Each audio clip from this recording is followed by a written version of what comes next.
You have survived it, and it is still there. It does not matter how long ago. Way it lives, not as a memory you choose to, that arrives without invitation in the you were driving and it arrived. Not the event itself necessarily, but the feeling the event left behind, for a place to land ever since, and you had filled adequately with forward motion. You know the voice, registering it as a voice, and it says specific things about what happened, specific things about what it means for what comes next. Person who heals, or the kind who simply, quietly, while calling the carrying heel, is that the voice is not neutral, reviewing the event, and the voice is a participant, and the position it holds, almost without exception, is against you. Not against the circumstances that produced the pain, for feeling the pain in the first place. For taking so long, you have been treating that voice as the honest one, as the one doing you the service of not letting you off the hook. It has been maintaining the wound with a precision love of people around you cannot fully reach, and poisons whatever arrives after it. Of his life studying the relationship, not recovery in the clinical sense of symptom reduction, the return of the self to a state of genuine wholeness after real damage has been done. He found that the single greatest obstacle to healing was not the wound, used when speaking to themselves, and he found that changing that language precisely, specifically, not instantly, but genuinely, you have moved forward. The thing nobody told you is what has been keeping it. It matters that it still lives in the specific access, but as something, particular quiet between one thing and the next. You were in the middle of something ordinary and it arrived, which has been looking, keeps finding you in the moments you thought, and in the space where the feeling lands, a voice speaks. You have known it so long that you have started registering it as reality, specific things about your role in it, about whether you are the kind of learns to carry things more. And the devastating thing, the thing most people never fully examine, the voice is not an objective narrator producing accurate assessments. It has a position, not against the person who hurt you, against you for not handling it better, for still being here in this moment, with this still not resolved, as the realistic one, and it has been healing nothing, that therapy and time and the genuine, because the voice gets there first. Every time Carl Jung spent the last decade between inner speech and psychological recovery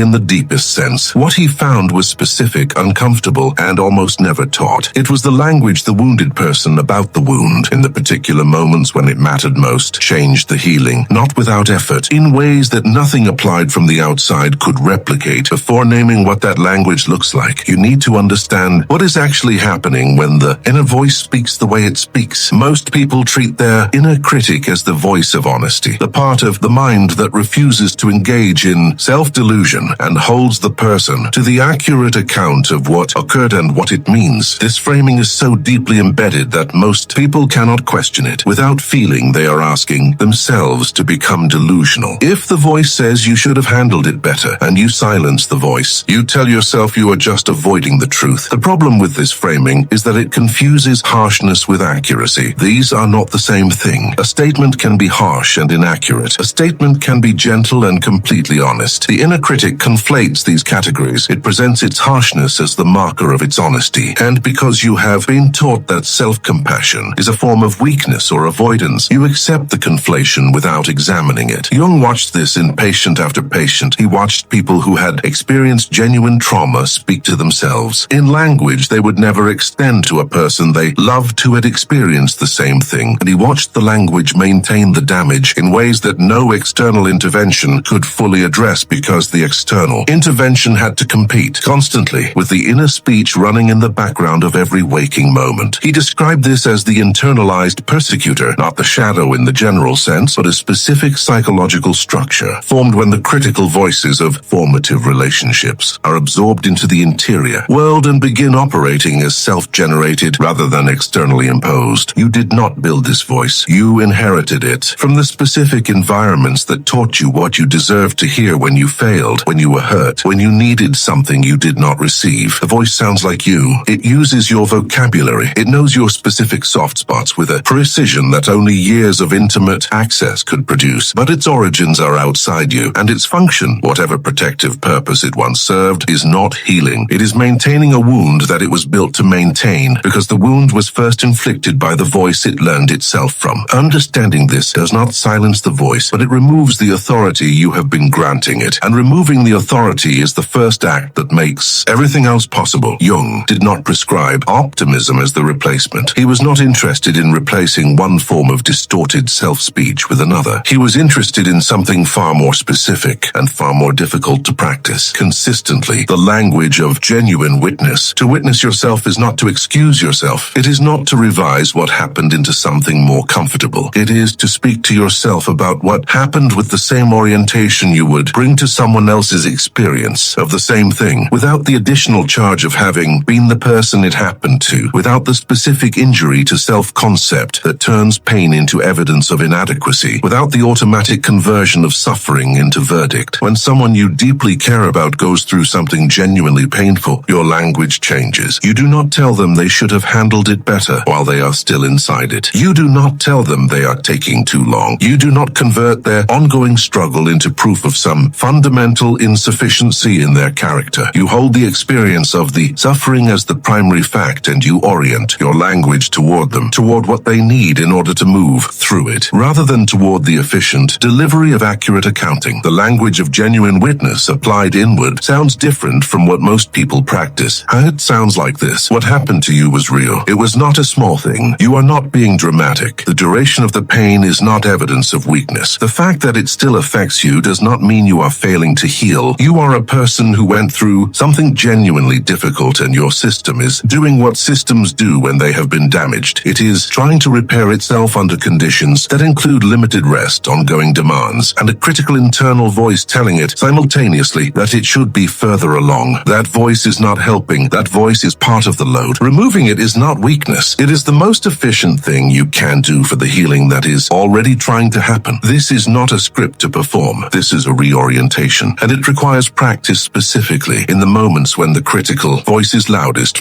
which are the same moments when practicing anything feels like the last available resource you want to use on something so internally directed. Jung called this the return of energy to the self. When the inner speech stops requiring the self to justify its pain, the energy that was going into the justification and into the management of the critic becomes available for the actual repair. The first specific practice that changes the inner speech in the moments that matter begins with a single intervention that most people dismiss as too simple to be meaningful. The next time you notice the inner critic speaking about something that still causes pain, was not a past performance or a professional mistake, but the specific wound that has not fully healed, stop the speech mid-sentence, not by suppressing it, by addressing it as though it is a separate voice rather than your own, because it is. Say internally or out loud if you are alone, this voice is not mine. It was built from someone else's language. It does not have current information about who I am or what I need. Then replace the sentence, not with false comfort, not with a reassuring claim that everything is fine, with the next true thing that is also kind. Not the next kind thing that is also true, which is the order most people try and fail at. The next true thing that is also kind. Truth first. Kindness as the orienting frame through which the truth is delivered. If the critic said you should be over this by now, the replacement is not you are completely healed and doing great. The replacement is this has genuinely taken time, and time does not indicate failure. That is true. It is also oriented towards you rather than against you. The difference in how your nervous system receives these two statements is not subtle. It is the difference between a statement that activates the threat response and one that does not. And healing requires the threat response to be quiet, not forever, long enough for the repair to proceed. Every time you practice this intervention in a real moment, not as a thought experiment, but in the actual minute when the critic fires about the actual wound, you are doing something neurologically specific. You are interrupting the automatic pathway that runs from triggering stimulus to self-critical speech, and you are creating the beginnings of an alternative pathway. The alternative pathway does not become automatic quickly. It requires repetition under the conditions that matter. Those conditions are uncomfortable. Practice under those conditions is uncomfortable. Do it anyway. The consequence of not doing it is the continuation of the current system, which has been running for long enough that you can project its outcome forward accurately. The current system is not healing you. It is maintaining a wound it learned to maintain from the voice it learned itself from. One interruption changes nothing. 100 interruptions change the pathway. You are capable of 100 interruptions. You have already done harder things than this, and you know it. The second practice is the one that most people in the context of healing resist most consistently, and the resistance is understandable but worth examining. It is the practice of speaking your actual current state out loud, not to process it, not to analyze it, not to produce insight from it, to one person, once, without managing their response to it. The specific barrier here is familiar. You know what your current state sounds like from the inside. inside, and you have made a calculation, usually based on past experience, about what it sounds like from the outside. Sounds like too much. It sounds like still being in something you were supposed to be through. It sounds like the kind of need that exhausts people or frightens them or produces a response that is well-intentioned and completely inadequate and therefore worse than no response at all. So you manage it. You produce the edited version, the one that communicates enough distress to feel honest but not enough to generate an inadequate response. And you call the management maturity. Jung's observation about this specific pattern is precise. He documented the psychological cost of sustained self-concealment in people who had been genuinely hurt, and the cost was specific. Every time a person edits their actual state for external consumption, they send themselves a message. The message is that the actual state is not acceptable for public existence. And if the actual state is not acceptable for public existence, the internal relationship with the actual state becomes adversarial. The inner voice that criticizes you for not healing faster has been reinforced. Every time you edited your state for someone else's comfort by your own behavior, you taught it that the wound was something to be managed away rather than witnessed honestly. Witnessing it honestly out loud once to one person who is capable of receiving it breaks that reinforcement in a way that nothing internal can. You do not need the person to solve anything. You do not need them to say the right thing. You need the actual state to exist in external reality once, without being edited before it arrives, so that the internal message changes. The internal message once becomes, "This is real, and I allowed it to be real, and the sky did not fall." That message received once does not eliminate the critic, but it reduces the critic's most powerful argument, which is that the actual wound, if fully revealed, would be too much for anyone to hold. One instance of someone holding it is evidence against that argument that the critic cannot easily dismiss. The third practice is the most sustained and the most unglamorous, and the one that produces the most durable change in the inner speech over time. For the next 30 days, not forever, 30 days, every night before sleep, you speak 3 specific things to yourself. Not affirmations, not aspirational statements about the person you are working to become. 3 specific true observations about who you were that day, oriented toward what you managed rather than what you did not. The critic will produce its list automatically. You are not trying to silence it. You are adding a competing record. The competing record does not need to be impressive. It needs to be accurate, and it needs to be oriented toward you. You got through today. That is the baseline entry, if nothing else is available. You got through a day that included whatever it included, and you are still here, and that is not nothing. The reason this practice produces change that the first 2 practices cannot produce alone is repetition. Under ordinary conditions, the first practice interrupts the critic in moments of acute pain. The second practice breaks the concealment pattern in a single significant instance. The third practice changes the daily baseline, the background level of self-regard that all of the acute moments are operating against. Most people's baseline self-regard is set lower than they know, because the critic operates constantly, and the record it keeps is comprehensive, and the record that acknowledges ordinary daily function is kept by no one. You are going to keep it. Not because the extraordinary entries are not important, they are, because the accumulation of ordinary entries over 30 days produces a weight of evidence about your basic adequacy